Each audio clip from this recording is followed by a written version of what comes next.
విక్రమ్ టీవీకి సబ్స్క్రైబ్ చేయండి. Subscribe to Vikram TV. Subscribe to Vikram TV.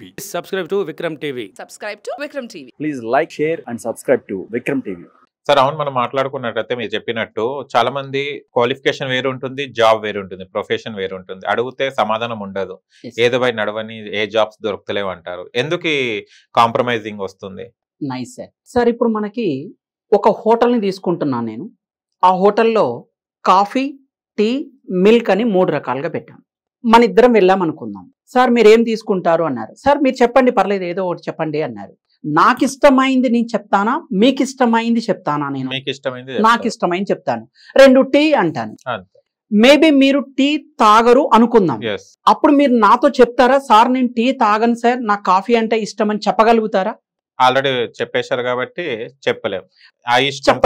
అంటే మీరు ఇక్కడ ఏమైపోతున్నారు అంటే మీ ఇష్టాన్ని, మీ డెసిషన్ ని వేరే వాళ్ళ కోసం చేంజ్ చేసుకుంటున్నారు. ఎగ్జాక్ట్లీ ఇదే పాయింట్ ని నేను మీ కెరీర్ కి అప్లై చేస్తున్నాను.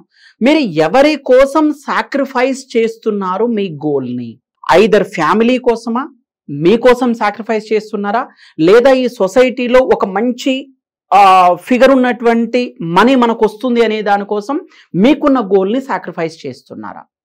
మీరు చదివేటప్పుడు మీకు ఒక గోల్ ఉంది కదా, ఆ గోల్ని ఎవరి కోసం సాక్రిఫైస్ చేస్తున్నారు? మోరోవర్ 50% ఫ్యామిలీ బేసిక్తో సాక్రిఫైస్ చేసుకుంటాం. మా ఫ్యామిలీకి మనీ అవసరం కాబట్టి ఇప్పుడు నేను ఏదో ఒక పని చేసి మా ఫ్యామిలీకి సపోర్ట్ ఇవ్వాలి, 50% ఉంటుంది. ఇంకొక 25% పీపుల్ ఎలా ఉంటారంటే, సూపర్ మనీ వస్తుంది, దాంట్లో నేను గనక వెళ్తే రేపు ఫ్యూచర్లో హై మనీని సంపాదించుకోవచ్చు అనేసి. ఇంకా ఒక 25% ఎలా ఉంటారంటే, వివిధ రకాల కారణాల వల్ల ఏదో ఒక రకంగా మన సమాజంలో జరుగుతున్నటువంటి విషయాలను బట్టి ఆ జాబ్లోకి వెళ్ళిపోతుంటారు.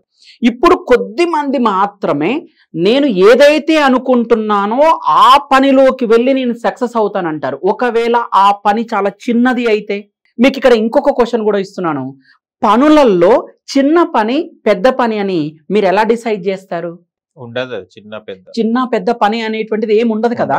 కానీ ఎగ్జాక్ట్లీ మనకున్నటువంటి ఈ సమాజంలో ఎలా ఉందో తెలుసా సార్?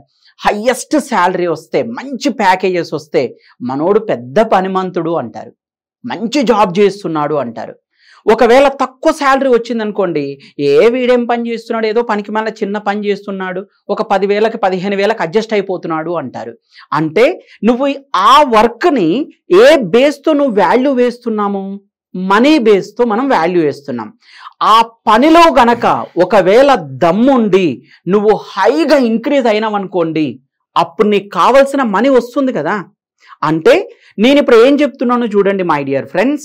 ఇప్పుడు ఒక పనినే టేకప్ చేసి నీకు అందులో ఎక్స్పీరియన్స్ వచ్చి, అందులో గనక నీకు ఒక క్లారిటీ వచ్చి, దాంట్లో సబ్జెక్టును పెంచుకొని దాని మీద నువ్వు ఫోకస్ పెంచుకున్నావు అనుకోండి, ఆటోమేటిక్గా నీకు కావాల్సిన మనీ వస్తుంది కదా. కానీ కుదరదు. ఎందుకు అంటే యువతకు ఎలా ఉండాలో తెలుసా? ఈ మంత్లో, ఈ ఇయర్లో నాకు ఎంత ప్యాకేజెస్ వస్తుంది, నేను పెళ్లి చేసుకోవాలనుకుంటున్నాను నెక్స్ట్ ఇయర్, నాకు 50,000 ప్యాకేజెస్ లేకపోతే నాకు పిల్లనెవడు ఇయ్యడు, రైట్ నో? నాకు ఇంట్లో ఖర్చులు పెరిగిపోతున్నాయి కాబట్టి నాకు ఒక 1 lakh శాలరీ కావాలి, దానికోసం ఏం చేయమన్నా చేస్తాను అంటారు. బట్ నీకంటూ ఒక పని ఉంది కదా, ఆ పని మీద నువ్వు ఎందుకు ఫోకస్ చేయట్లేదు? మరి పనిని ఎలా డిసైడ్ చేసుకోవాలి? అసలు నాకు కావాల్సిన, నాకు సూటబుల్ అయ్యేటువంటి పని ఎలా దొరకాలి అనడానికి నేను ఒక 2 ఆప్షన్స్ చెప్తున్నాను సార్. ఏంటా 2 ఆప్షన్స్ అంటే, ఒకటి నీకు వచ్చిన పని అయినా పర్ఫెక్ట్గా చెయ్యాలి, రైట్ నో సార్? నీకు ఏ పని వస్తుందో దాన్ని పర్ఫెక్ట్గా నన్నా చెయ్యి. లేదంటే ఒక పని మీద నువ్వు ఎక్స్పీరియన్స్ను తెచ్చుకొని దాన్నైనా ఎగ్జిక్యూట్ చెయ్యి.